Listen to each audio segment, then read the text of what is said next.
Iran ও ইসরায়েলের পাল্টাপাল্টি ক্ষেপণাস্ত্র হামলা চলছেই। ইরানের অভ্যন্তরীণ নিরাপত্তা সদর দপ্তর ধ্বংস করার দাবি করেছে ইসরায়েল, আর তেহরানের উপর ইসরায়েলি ড্রোন প্রতিরোধ করার দাবি ইরানের। ইরানকে আত্মসমর্পণের আহ্বানের প্রতিক্রিয়ায় দেশটির সর্বোচ্চ ধর্মীয় নেতা আয়াতুল্লাহ আলী খামেনি বলেছেন, ইরান আত্মসমর্পণ করবে না, চাপিয়ে দেওয়া যুদ্ধের বিরুদ্ধে দৃঢ় অবস্থান নেবে। হামলায় যুক্তরাষ্ট্রের অংশ নেওয়ার বিষয়টি অস্পষ্ট রেখেছেন প্রেসিডেন্ট ট্রাম্প। ইরান ইসরায়েল সংঘাত নিয়ে রাশিয়া বলছে, বিশ্ব এখন বিপর্যয় থেকে মাত্র কয়েক মিলিমিটার দূরে। বিস্তারিত সুব্রত গাইনের রিপোর্টে। ইরান ইসরায়েল পাল্টাপাল্টি হামলায় ভারী যুদ্ধাস্ত্রের পাশাপাশি চলছে কথার দ্বন্দ্ব।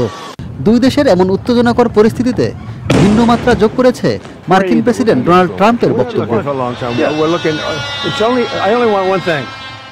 যুদ্ধ অবসানে ইরানকে আত্মসমর্পণের আহ্বান জানান ট্রাম্প। এমনকি ইরানে হামলা চালানোর ইঙ্গিত দিলেও বিষয়টি স্পষ্ট করছে না হোয়াইট হাউস।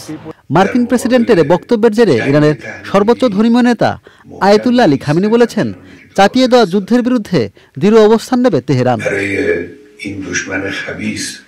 পাল্টাপাল্টি হামলা শুরুর পর থেকে এখন পর্যন্ত ইসরায়েলের দিকে 4 শতাধিক ক্ষেপণাস্ত্র ছুড়েছে তেহরান। ইসরায়েলি সামরিক গোয়েন্দা, মোসাদের কার্যালয় ও বিমান ঘাঁটি সহ বেশ কিছু স্থাপনায় হামলা চালানোর দাবি করে ইরান। পাল্টা ইরানের বিভিন্ন ক্ষেপণাস্ত্র কেন্দ্র, বিশ্ববিদ্যালয়, সেন্ট্রিফিউজ উৎপাদন কেন্দ্র সহ সামরিক স্থাপনায় হামলার দাবি করে তেল আবিব।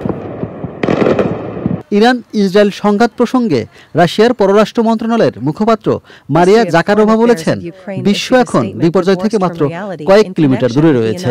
এরই মধ্যে ইসরায়েল ইরান সংকট অবসানে মধ্যস্থতার প্রস্তাব দিয়েছেন রাশিয়ার president Vladimir Putin. Subrata Gain, channel I. বান্ডেল থাকলে প্রতি সেনমানিতে টাকা বাঁচবে।